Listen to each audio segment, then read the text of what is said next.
Good evening. Good evening, Mr. Davis. Will you come this way? Thank you.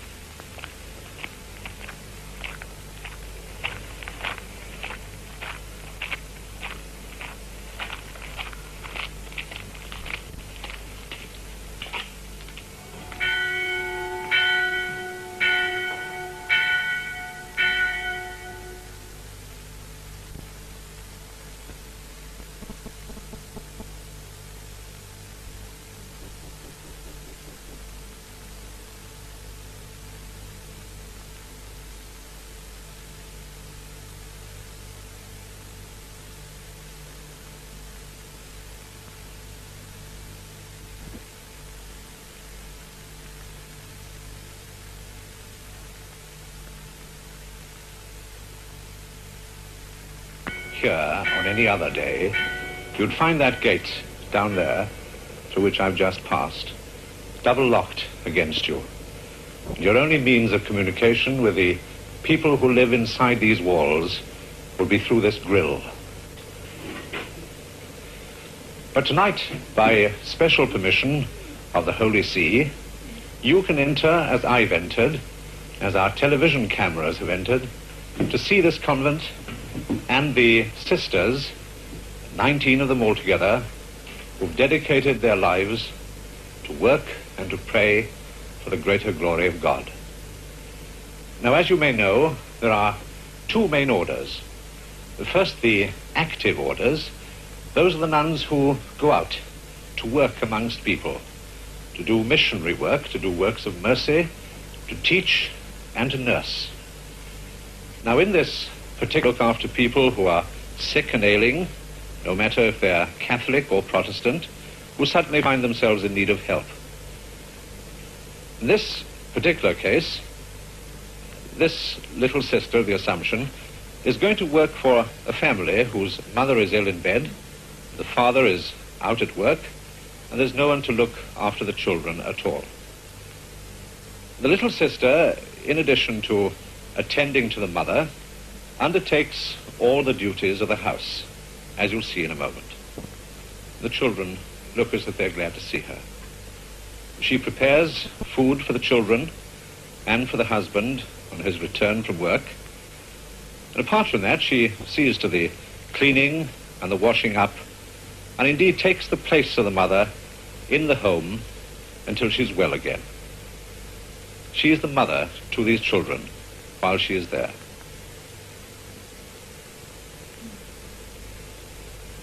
Well, those are the active orders. There are also the contemplative orders. These nuns live within walls and never go outside. One of the orders is the Carmelite order. As you know, this is a Carmelite convent. I'm speaking to you now from a room on the first floor of the main building. It's the room of the Mother Prioress. And with her is Mother Gabriel, because she must always have someone in attendance to make, I think you call it a tierce, don't you? Yes, that's the right word. Well, now, you yourself, Reverend Mother, have been prioress here for how many years? It was 3 years last February when we had our elections.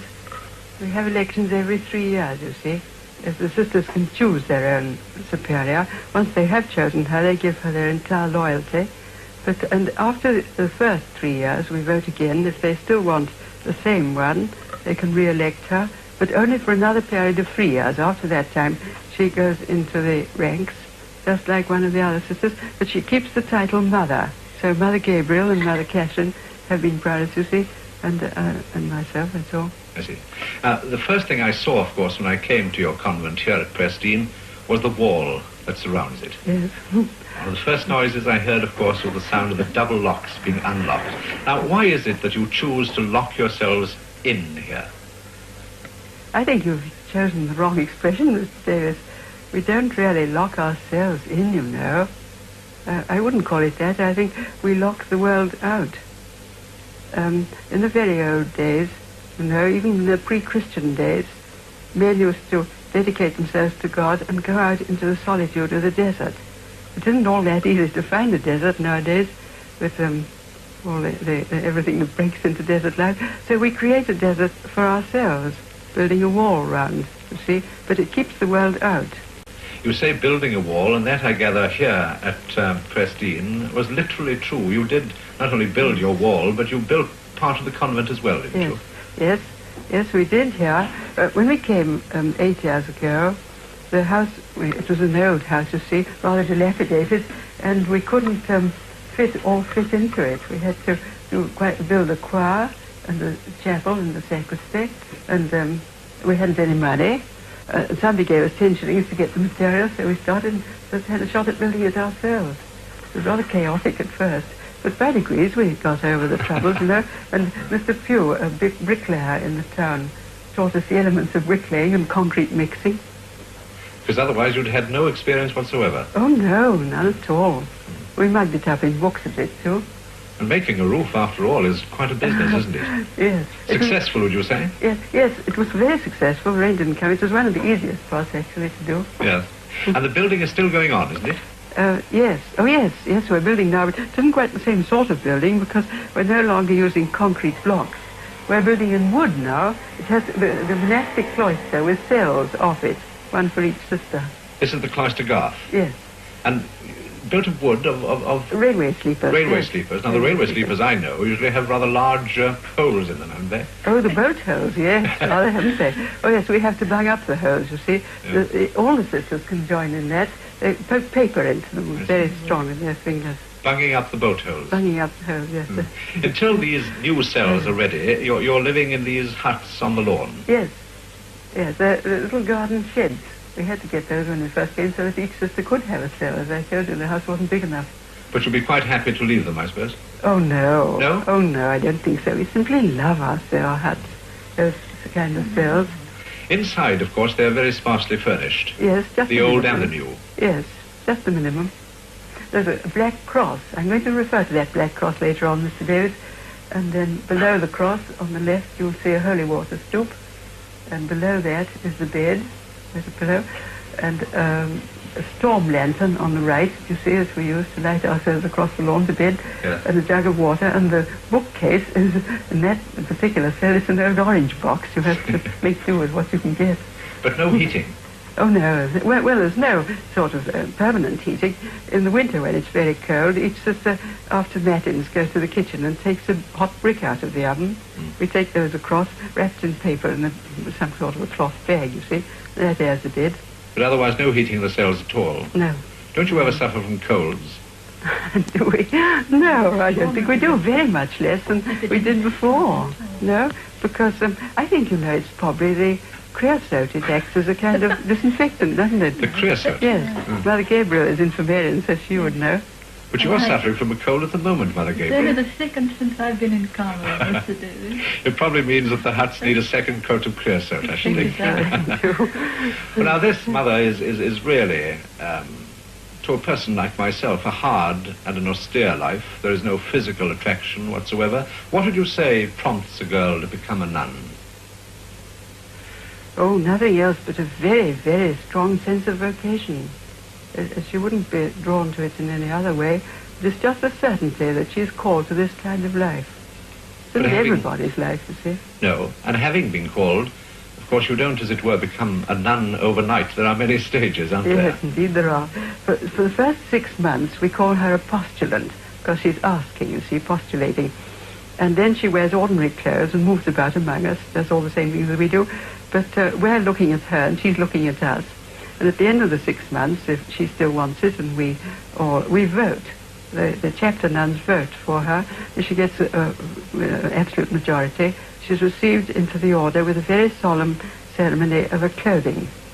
What exactly is the significance of this clothing ceremony? The clothing means that she puts off worldly garments, you see, and those are the ordinary clothes that she would have been wearing for the 6 months. She takes those off, and she's dressed during the time of the ceremony as the bride of our Lord in white.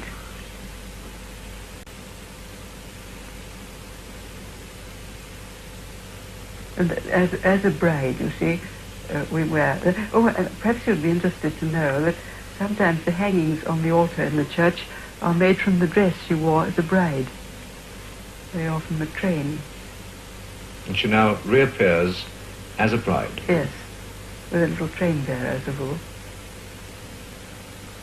And then she goes to the altar, and certain prayers are said there, and she goes back into the house, and it changes from the white into the elementary part of the habit of her order. See, as all the nuns are wearing. And so, from being a postulant, she becomes a novice. Novice, yes. She goes up to the bishop and he gives her the full insignia of the order, you see. And then she's a novice for a year, and at the end of the year we all vote again and receive her to temporary vows for 3 years. And after that, for 3 years she lives as what we call a junior professed. At the end she makes solemn vows for life. And from then on she remains forever within these walls. Yes, and that's some very exceptional case. We might make a new foundation, for instance, supposing we made a foundation in Russia or something like that.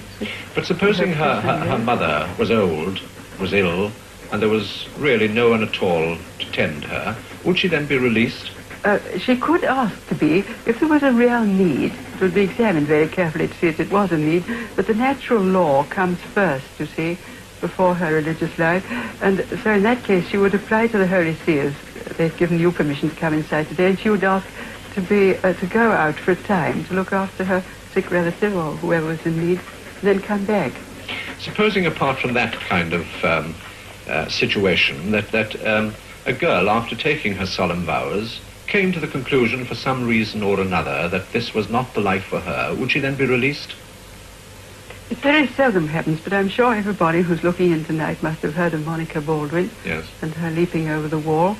It isn't at all necessary to leap over a wall, because in that case a sister would just ask permission from Rome to be released altogether. It very seldom happens, thank God, but it would be granted, certainly, if she asked. But normally, of course, they spend the days of their life within these walls. Yes. Now, what exactly is your day? When does it begin? It begins at 5:30 in the morning. 5:30? Perhaps you'd like to know how we're waked. Can I try? You try, Mother Gabriel. Well, that's a really startling knocker-up, isn't it? Yes, isn't it? Now, this sounds at 5:30 in the morning. 5:30, yes, and then when we're dressed, we come over to the across to the house and go to choir for the first hour of prayer, and the rest of the day, with Mass as the centre, is divided up into hours of prayer and hours of work. What kind of work? In this Carmel, the different convents have different work, but ours is principally connected with altar bread making for firms, and we do. That's the chief thing. It employs a great many sisters, and we make vestments a certain amount. We make Christmas cribs and Christmas cards. Mother Gabriel has 3 little presses, and then there's the garden, of course, and the livestock. It takes a terrific lot of energy and work. But you must find yourselves very often in the position when you have no hard cash, and as we all know, hard cash is very necessary in this materialistic world. How do you manage in those circumstances? Well, divine providence always provides some answer. It might even be barter. Barter? Has that actually happened? Oh, yes, indeed it has. This very desk here where we're sitting was bartered for... What did we barter the desk for? A second-hand kitchen range, yes. Yeah. And another, as you came in at the gate, did you notice the beautiful chapel door? The door, yes, I did. Door. We bartered that when we moved here for a motor mower and a flock of geese. Well, it's a very good exchange, I must say. Yes, isn't it? Geese, you're saying. Yes. Are you vegetarian? Not in the strict sense of the word. We just don't eat meat. We will sell the geese, you see. How many meals do you have in a day? 2, dinner and supper, and 2 snacks, I think. Or these, what I've heard described as little jug and 3 o'clock. Yes, that's it. Yes, They're just little snacks. Standing, that's the snack. Standing, because it's hardly worth sitting yes, down. Yes, quite. When I was in Caldy with the television cameras about 2 years ago, they had there not a vow but a rule of silence. Do you have it here as well? Oh, yes, it's very strict indeed. That it's not so absolute as the Cistercians. They have a sign language they talk to each other by, but we only use a very few signs in places where we shouldn't speak. But otherwise, sisters can come and talk to the prioress as much as they want, and the novices to their mistress, and about their work if necessary. You wish to dispense with communication, not just with speech? Yes, that's really what it is. But there are certain periods, you say, when they can talk to each other. Twice a day we have recreation, yes, after 2 meals. What do you talk about on those occasions? Is it a very light-hearted chatter, you know? Do you gossip yes, and so on? No, we don't gossip. No, well, light-hearted chatter indeed, yes. And we sing sometimes too, and sometimes read. I might read to them out loud. But no, one of the things we have to be awfully careful about, you know, is the law of charity, because you could quite imagine, Mr. Davis, a whole lot of women living together. Supposing they started gossiping and making personal remarks, it could create a real little hell, couldn't they? Well, I refuse to answer that question. I'm sure you're right. I'm told also that once a year, is it that each sister is allowed to go into retreat? Oh, yes. Yes, we have a lovely hut down at the bottom of the field. You spend 10 days alone there. That's a wonderful time. Really alone? Yes. And everybody looks forward to that? Oh, yes. Well, now, the main virtues are they not? Poverty, chastity, And obedience. Yes, yes. Very difficult virtues to achieve and to practice. Do you find that members of your community sometimes chafe at these restrictions?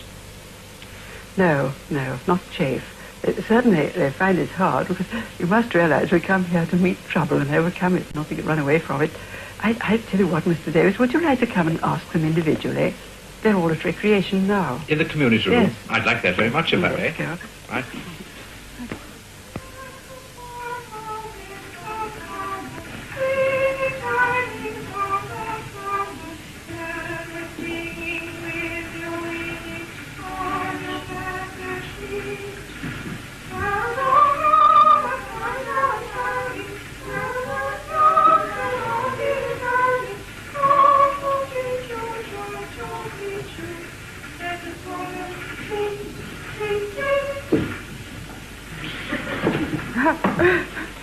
Sister, do sit down. Will you stop working for a few minutes? Mr. Davis wants to ask you a few questions individually. Thank you, Mother. Well, I think I should meet, first of all, some of the singers. This is one, I think, here, isn't it? Sister? Sister Imelda. Imelda. What were you singing? It was called Gentle Swallow, and it was a little tune we learnt at school for one of our school Eisteddfords. Yes, Stilford. Yes. Because you're from Cardiff. Yes. And this isn't the first time we've met. No, I believe you gave me an audition for one of the very first All Your Own programs. That's right, in the Cardiff studio. Yes.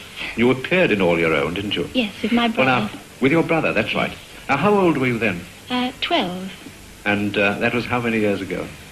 Well, I'm 19 now. 7 years ago. I expect I've About changed then. a lot. Well, you have. You don't look exactly like someone who comes in for an audition for All Your Own, I must say, by this time.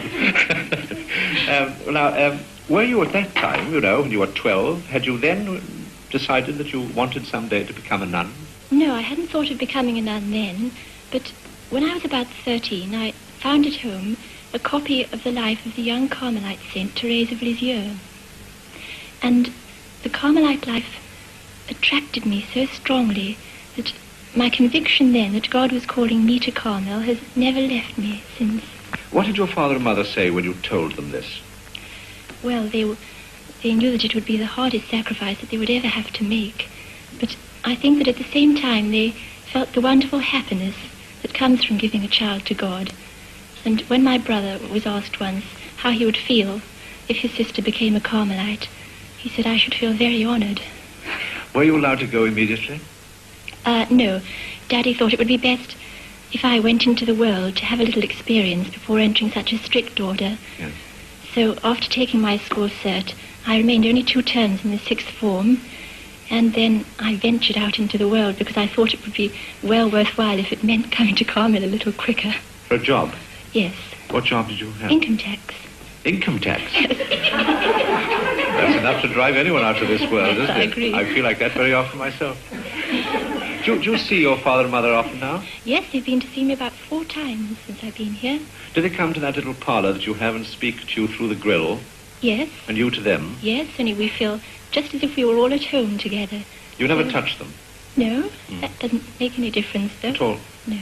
Do you write to each other frequently? Yes, every week I send them the Carmelite bulletin and they Sure. send me back the news of home. But don't you feel sometimes, sister, that you'd like to have the companionship of people of your own age, of 18, 19, young girls and young boys? Well, certainly not young boys, except my brothers. Yeah. But I do sometimes miss other young companions, and particularly my own little brothers and sisters. Well, now, in about 4 years' time, you'll be taking your solemn vows, won't you?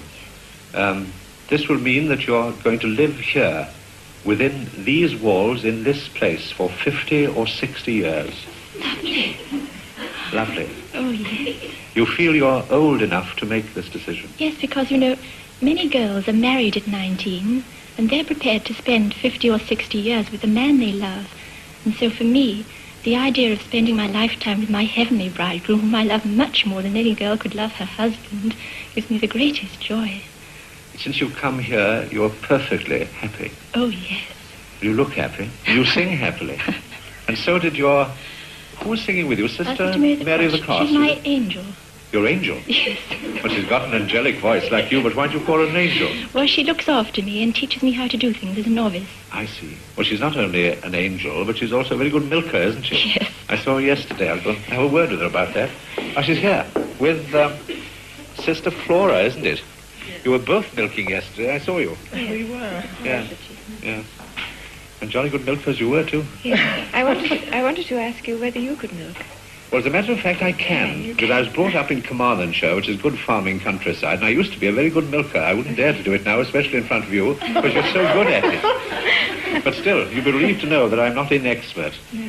Well, now, how many head of cattle have you got here? 5 head of cattle. Mm. And they all have different names, haven't they? Yes. We have Frida and Felicity and Fantasy. All starting with F, I notice. Yes, they're a Frisian herd. I see. Well, how do you choose the names? Well, Felicity, for example, how do you choose that name? Oh, well, we very badly wanted to have a Frisian calf, a heifer calf, and before Frida calved, the bishop came and we asked him if he would bless her. Because you wanted more milk, of course. Yes. Yeah. So when, a few days later, Felicity arrived, we gave her that name because it was such a happy moment for Yes, us all. indeed. Are they always happy occasions like that? Oh, no, not always. Well, the next time we wanted a heifer calf, a bull arrived, and so we gave him the name of Fiasco. And the bishop blessed Frida on that occasion? No, he Oh, well, hadn't. there you are. Let's have a word with him, yes. Now, this is Sister Clare of Jesus, isn't it? Yes. How long have you been a nun? Nearly 8.5 years. Mm-hmm. What were you before that? I was a social worker in London. Mm-hmm. What kind of work did you do? I had a job in a mental hospital, and then I started training as a hospital almoner for 3 years, doing social studies at the same time. Then I went into the Diocesan Rescue Society, which provided homes for homeless and unwanted children. And I was the assistant to the adoptions officer there. Had you ever been attracted, before that, towards the idea of becoming a nun? No, not becoming a nun. Never? No, I hadn't thought of it. Was it therefore the direct result of this kind of social work that made you decide to become one? Yes, I think so, yes. Why was that? Well, I could see quite clearly that with all the efforts we made to do that work, that really only God could do it.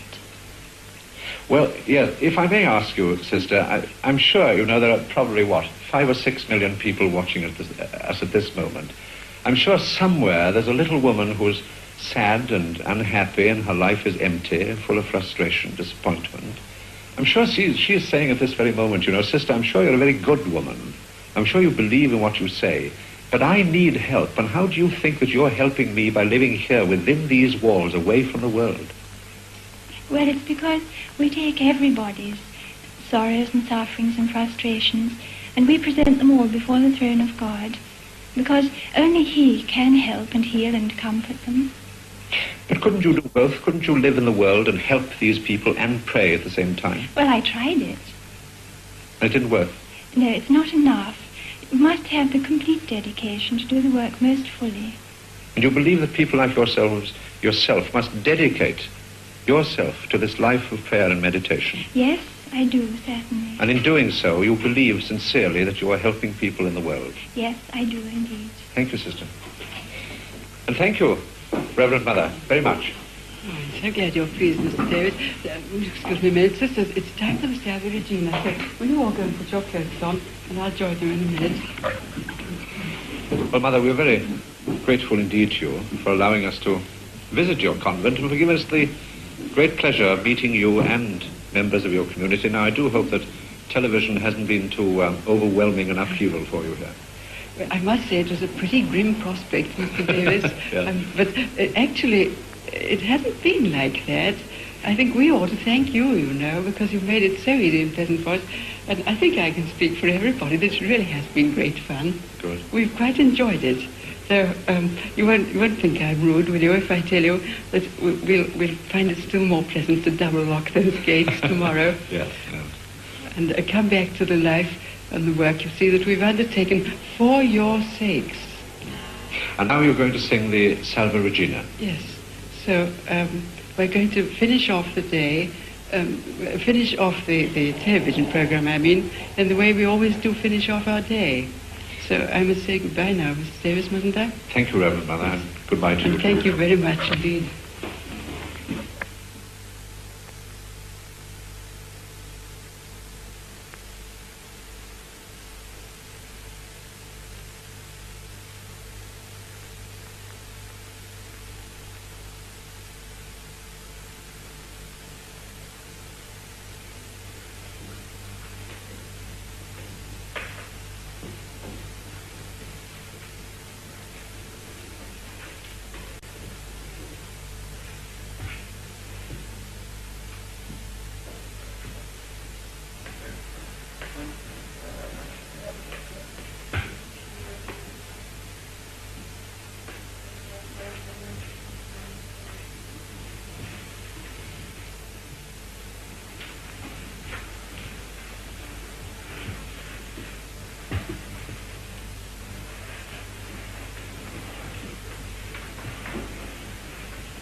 Sisters, I have been asked before I give you the final blessing tonight to say a word to all the people in their homes who have been looking in at us tonight. And this is what I want to say, that we all realize that to remember a picture is much easier than to remember words. We have been trying to answer Mr. Davis's questions he's put in your name, but this is the picture I would like you to remember. Don't think I'm being dramatic. I just want to express to you, like that, how I would like you to remember a Carmelite. It's a picture of love. Do you remember that black cross in our cell, which shows the greatest love that ever was? And I want you to realize, too, that in holding out our arms like this, we're taking you all to our hearts. And all the people who are working, people who are suffering, people who are in any kind of trouble or loneliness, that we do care tremendously. And our prayer is personally for each one of you. Please will you remember that? And we take your joys as well to us. So may I ask God's blessing on all of you as well as on all of our community. Benedicat et custodiat nos omnipotens et misericors Dominus, Pater et Filius et Spiritus Sanctus. Amen.